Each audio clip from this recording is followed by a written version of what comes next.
రౌడీజానికి బెదిరేవాడు ఎవడు లేడు. కోగంటి సత్యం గుర్తు పెట్టుకో. మళ్ళా ఇంకొకసారి నోరు జారావంటే నడి రోడ్డు మీద చెప్పు తెగేలాగా కొడతారని కూడా ఈ వేదిక ద్వారా నేను హెచ్చరిస్తా ఉన్నాను. ఎక్కడున్నా నీ మనుషుల ద్వారా ఈ వార్త చేరుతుంది నీకు. అందుకని నడి బొడ్డున మధురానగర్ నడి బొడ్డున ఈ సెంటర్ లో మాట్లాడుతా ఉన్నా. నోరు అదుపులో పెట్టుకో కోగంటి సత్యం అని కూడా హెచ్చరిస్తా ఉన్నా. నువ్వు ఒక కబ్జాదారుడివి, రౌడీ షీటర్వి, 23 కేసులున్నాయి.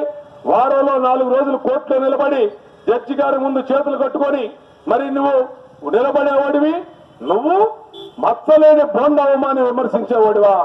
బోండా ఉమా పేరు పలికే అర్హత కూడా లేదు ఇటువంటి చేటర్నాయాలకని. అంత చేటర్నాయాలు ఈ కోగంటి సత్యం అని తెలియజేస్తా ఉన్నా. ఖచ్చితంగా ఒక పద్ధతి ప్రకారం పనిచేస్తాం. ఎంత సహనం ఉండాలో అంత సహనం పడతాం. సహనం హద్దులు దాటితే, నోరు మీరితే, మా జోలికి కనుక వస్తే నిన్ను ఎక్కడ ఉంచాలో అక్కడ ఉంచడమే కాకుండా నిన్ను తాట తీసేలాగా వదిలిపెట్టడం కోగంటి సత్యం అని కూడా హెచ్చరిస్తా ఉన్నా. ఎవడరా నువ్వు? ఇక్కడికి వచ్చి నీ నియోజకవర్గం ఏది?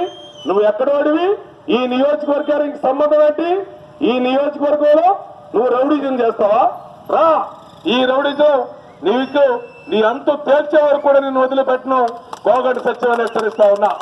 కాబట్టి ఇలాంటి లోఫర్లు, డాఫర్లు, చీటర్లు, కబ్జాకోర్లు, రౌడీ షీటర్లు వీళ్ళు ఎన్ని రకాలుగా ప్రయత్నం చేయాలో అన్ని రకాలుగా ప్రయత్నం చేస్తా ఉన్నారు.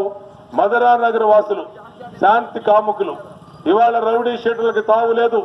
ఈ నియోజకవర్గంలో ఎంత పేరు మోసిన రౌడీ షీటర్ అయినా సరే కొమ్ములు వంచి తల దించుకునే విధంగా ఈ నియోజకవర్గంలో ప్రజలు బుద్ధి చెప్తారని కూడా తెలియజేసుకుంటూ మరి సమయం కూడా మించిపోతా ఉంది. 10 గంటలు